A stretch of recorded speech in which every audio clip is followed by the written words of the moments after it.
और उद्देश्य क्या है, यानी इसमें संविधान की विशेषता और उद्देश्य के बारे में चर्चा करेंगे। तो हम सबसे पहले देखते हैं कि हर संविधान का एक दर्शन होता है, यानी हर संविधान का एक दर्शन होता है। भारत के संविधान का भी एक दर्शन है, इसलिए भारत का भी संविधान है तो उसका भी एक दर्शन है, जो जवाहरलाल नेहरू द्वारा प्रस्तुत उद्देश्य प्रस्ताव में निहित है। यानी जो जवाहरलाल नेहरू के द्वारा उद्देश्य प्रस्ताव में प्रस्तावना के रूप में निहित किया गया है। उद्देश्य प्रस्ताव संविधान की प्रस्तावना है, यानी उद्देश्य प्रस्ताव ही जो है उस संविधान की प्रस्तावना है, प्रस्तावना का आधार है। इसी ने संपूर्ण संविधान के दर्शन को मूर्त रूप प्रदान किया है। मूर्त रूप प्रदान किया है, कौन प्राप्त किया, मूर्त रूप प्रदान किया है तो प्रस्तावना प्रदान किया है। उद्देशिका को संविधान की आत्मा कहा जाता है। संविधान की आत्मा किसे कहा जाता है तो उद्देशिका को संविधान की आत्मा कहा जाता है। संविधान की आत्मा किसे कहा जाता है तो उद्देशिका को। संविधान सभा के गठन का विचार सर्वप्रथम किनके दिमाग में आया था तो एम.एन. रॉय के दिमाग में। एम.एन. रॉय के दिमाग में संविधान सभा के गठन का सबसे पहली उपज थी, जो 1934 में संविधान सभा के गठन का पहला उपज किनके दिमाग का उपज था तो वामपंथी नेता एम.एन. रॉय के दिमाग का उपज था और 1934 में था। उसके बाद हम बात करेंगे संविधान की उद्देशिका की। संविधान की उद्देशिका की बात करेंगे तो संविधान की उद्देशिका को संविधान सभा ने 22 जनवरी 1947 को स्वीकार किया। यानी 22 जनवरी 1947 को उद्देशिका को यानी प्रस्तावना को संविधान सभा ने स्वीकारा, जिसे जवाहरलाल नेहरू ने 13 दिसंबर 1946 को उद्देश्य प्रस्ताव के रूप में संविधान सभा के समक्ष पेश किया था। यानी उद्देश्य प्रस्ताव को पंडित जवाहरलाल नेहरू ने कब संविधान सभा में पेश किया था 13 दिसंबर 1946 को, तीसरी बैठक में। अब प्रस्तावना की बात करेंगे तो प्रस्तावना हम भारत के लोग से शुरू होता है।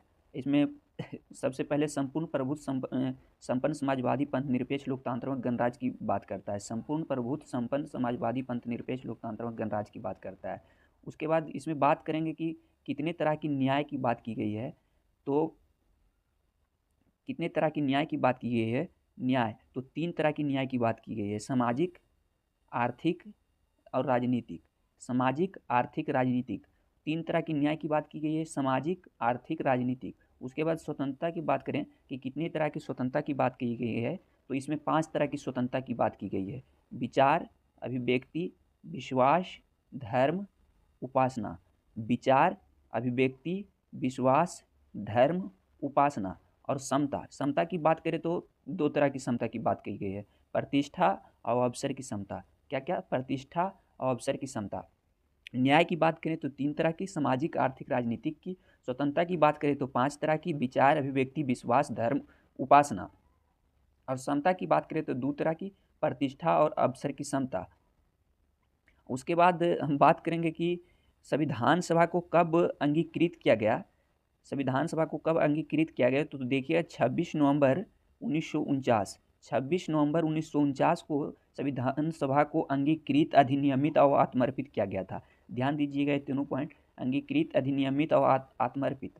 अंगीकृत, अधिनियमित और आत्मर्पित संविधान सभा को कब किया गया तो 26 नवंबर 1949 को। उसके बाद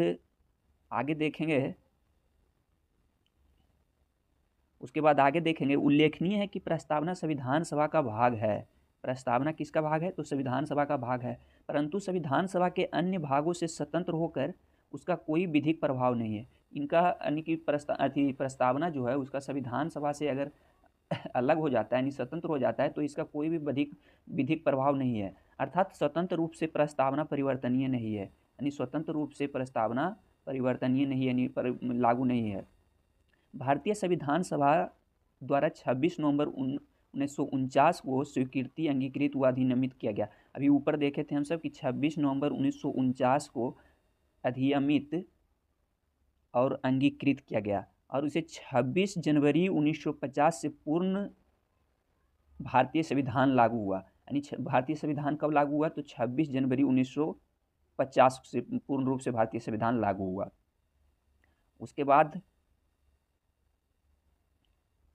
संविधान को 26 जनवरी के दिन लागू करने का निर्णय भारतीय राष्ट्रीय कांग्रेस के द्वारा, यानी 26 जनवरी को ही संविधान को लागू करना है, इसका निर्णय कब लिया गया तो भारतीय राष्ट्रीय कांग्रेस के द्वारा लाहौर अधिवेशन में। लाहौर अधिवेशन कब हुआ था तो दिसंबर 1929 में हुआ था, जिसके अध्यक्षता कौन किए थे तो पंडित जवाहरलाल नेहरू ने किए थे, JL Nehru. J L Nehru किए थे, पंडित जवाहरलाल नेहरू ने किए थे लाहौर अधिवेशन। और 26 जनवरी 1930 के दिन पूर्ण स्वराज दिवस के रूप में मनाए जाने के कारण लिया गया था। और 26 जनवरी 1930 को पूर्ण स्वराज दिवस मनाए जाने के कारण इसकी घोषणा लिया गया था कि 26 जनवरी को ही प्रस्तावना संविधान को लागू किया जाएगा। उसके बाद संविधान सभा का चुनाव अप्रत्यक्ष निर्वाचन पद्धति द्वारा हुआ था, यानी संविधान सभा का जो पहली चुनाव हुआ था वो अप्रत्यक्ष निर्वाचन पद्धति द्वारा हुआ था। अप्रत्यक्ष निर्वाचन पद्धति के कहा जाए तो मतलब कि जनता के द्वारा नहीं हुआ था। प्रत्येक 10 लाख की जनसंख्या पर एक प्रतिनिधित्व। अब कितनी जनसंख्या पर एक प्रतिनिधित्व थी, तो एक प्रतिनिधित्व के लिए 10 लाख की जनसंख्या की जरूरत थी, यानी 10 लाख जनसंख्या जहाँ था वहाँ पे एक प्रतिनिधित्व चुना गया था। उसके बाद बात करें तो संविधान सभा में कुल 389 सीट है, 389 सीट, जिसमें ब्रिटिश भारत 296, यानी ब्रिटिश भारत 296 और देसी रियासतें 93, देसी रियासतें 93 नहीं 92। और उसके बाद चार था जो था प्रांतीय, जिसमें था बलूचिस्तान था, दिल्ली था, अजमेर था और कुर्ग था। कौन कौन था? 4 गो प्रांतीय, तो दिल्ली, बलूचिस्तान, कुर्ग और अजमेर। ध्यान रखिए, पूछता है कौन कौन सा था प्रांतीय, तो दिल्ली, बलूचिस्तान, कुर्ग और अजमेर, जिनमें ब्रिटिश भारत की सीटों में कांग्रेस के 208 सीट मिला, यानी ब्रिटिश भारत के जो 296 सीट था उसमें कांग्रेस को 208 सीट मिला, मुस्लिम लीग को 73 सीट मिली, वन छोटे दलों को 15 सीट मिला, यानी और 15 सीट मिला। संविधान सभा में कुल 15 महिलाएं थी, यानी पूछा जा सकता है कि संविधान सभा में कुल कितने महिलाएं थी, तो 15 महिलाएं थी। यहाँ तक हो गया। उसके बाद संविधान की निर्माण प्रक्रिया में श्री बी एन राव को, यानी बी एन राव को संवैधानिक सलाहकार नियुक्त किया गया था। बी एन राव याद रखिएगा कि संविधान सभा का संवैधानिक सलाहकार इन्हें नियुक्त किया गया था, तो बी एन राव को नियुक्त किया गया था। विश्व के लगभग 60 महत्वपूर्ण देशों के संविधान का अध्ययन किया गया। और जो भारत का संविधान बनाया जा रहा था तो कितने देशों का संविधान का अध्ययन किया गया था, तो लगभग 60 देशों के संविधान का अध्ययन किया गया था। लगभग 60 देशों का संविधान का अध्ययन किया गया था। उसके बाद भारतीय संविधान को बनाया गया। भारतीय संविधान सभा हो गया यहाँ तक। उसके बाद संविधान सभा की पहली बैठक, यानी संविधान सभा की 3 बैठक हुआ था, उसमें से पहली बैठक कब हुआ था, तो 9 दिसंबर 1946 को, तथा अंतिम बैठक 24 जनवरी 1950 को हुई थी। यानी संविधान सभा की पहली बैठक कब हुआ था, तो 9 दिसंबर 1946 को हुआ था, और अंतिम बैठक कब हुआ, तो 24 जनवरी 1950 को हुआ। संविधान के फाइनल ड्राफ्ट को बनाने में 2 साल 11 माह 18 दिन लगे, यानी पूरे संविधान को बनाने में कितने दिन लगे थे, तो 2 साल 11 माह 18 दिन। पहली बैठक कब हुआ, तो 9 दिसंबर 1946 को हुआ, और अंतिम बैठक कब हुआ, तो 24 जनवरी 1950 का हुआ। और संविधान कब लागू हुआ, तो 26 जनवरी 1950 को लागू हुआ। संविधान सभा को बनाने में, संविधान को बनाने में लिखने में कितना टाइम लगा, तो 2 साल 11 माह 18 दिन लगा। उसके बाद संविधान सभा में संविधान का प्रथम वाचन, यानी प्रथम वाचन जो हुआ था वो कब से कब हुआ था, तो 4 नवंबर से 9 नवंबर 1948 में हुआ था, और ये चला था 4 नवंबर से 9 नवंबर के बीच। और द्वितीय वाचन 15 नवंबर से 17 अक्टूबर 1949 तक चला था, यानी 15 नवंबर 1948 में स्टार्ट हुआ था और 17 नवंबर 1949 तक चला था। और तृतीय वाचन की बात करें तो 14 नवंबर से 26 नवंबर 1949 में, यानी जो तृतीय वाचन था 1949 में हुआ, 14 नवंबर से 26 नवंबर तक चला। उसके आगे हम बात करें तो देखेंगे कि संविधान सभा प्रतीक है, यानी जो प्रतीक मुहर तो हाथी का है। संविधान सभा क्या है, तो हाथी का प्रतीक है। और एस.एन. मुखर्जी को संविधान सभा का मुख्य प्रारूपकार नियुक्त किया गया था। एस.एन. मुखर्जी, नाम याद रखिएगा, एस.एन. मुखर्जी को संविधान सभा का मुख्य प्रारूपकार नियुक्त किया गया था। संविधान सभा का मुख्य प्रारूपकार कौन थे, तो एस.एन. मुखर्जी थे। और संविधान सभा के 7वें अधिवेशन में महात्मा गांधी को श्रद्धांजलि अर्पित की गई थी। जब संविधान सभा का 7वां अधिवेशन हो रहा था तो महात्मा गांधी को श्रद्धांजलि अर्पित किया गया था।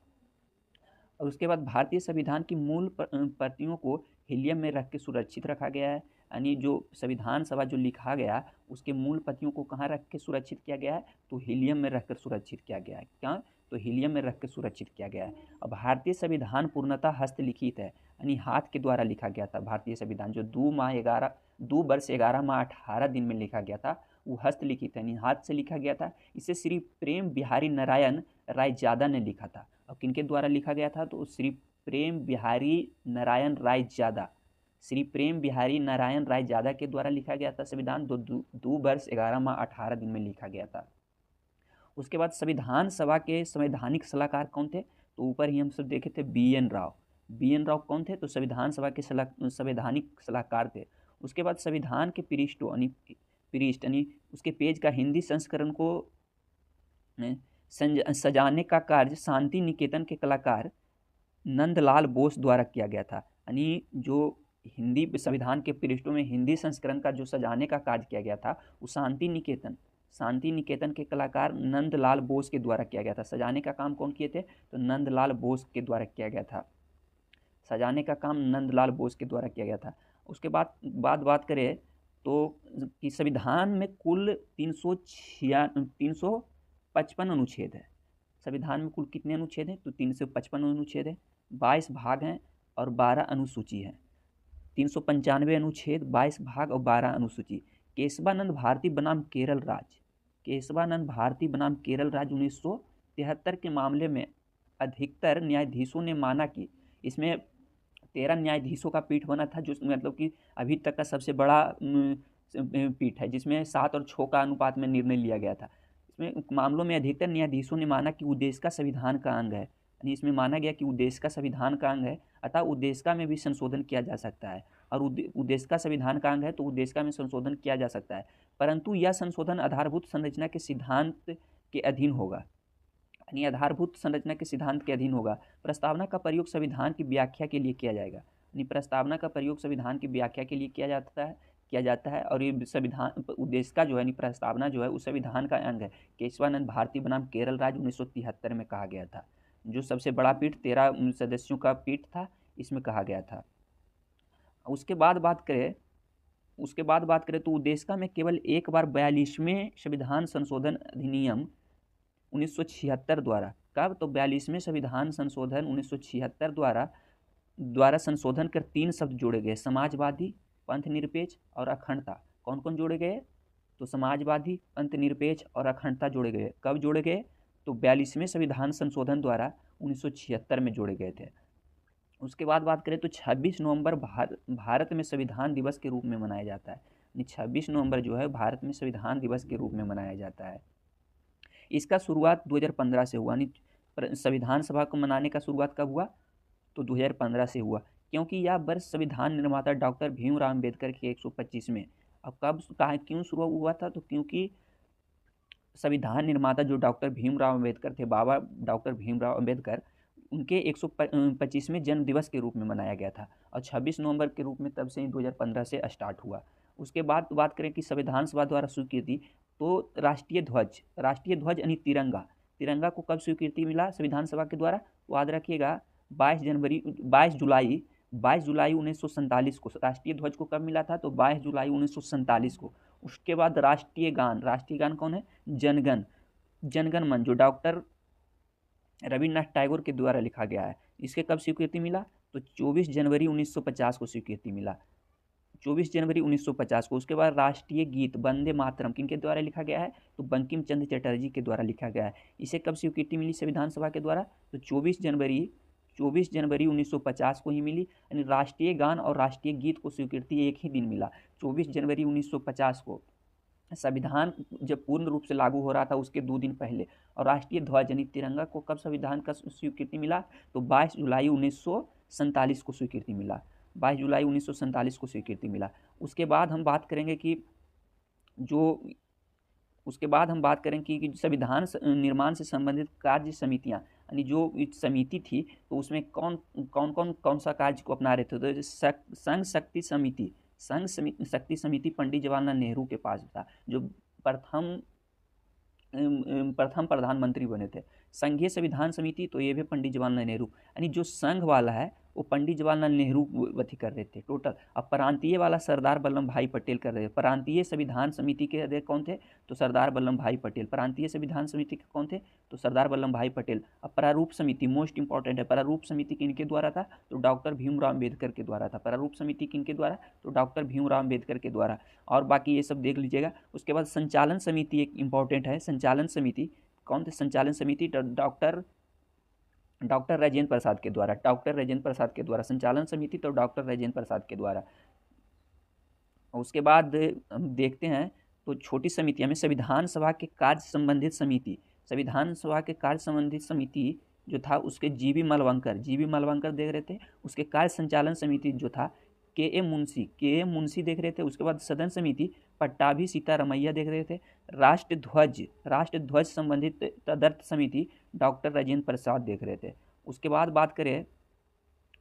बात करें तो हम देखेंगे कि अमेरिकी संविधान विश्व का प्रथम लिखित संविधान है। यानी अगर क्वेश्चन आया कि विश्व का सबसे प्रथम लिखित संविधान कौन है? तो अमेरिकी संविधान है। जबकि भारतीय संविधान विश्व की सबसे बड़ा लिखित है। और जब विश्व की सबसे बड़ा लिखित संविधान आएगा तो भारतीय संविधान होगा। विश्व के सबसे बड़ा लिखित संविधान आएगा तो भारतीय संविधान आएगा।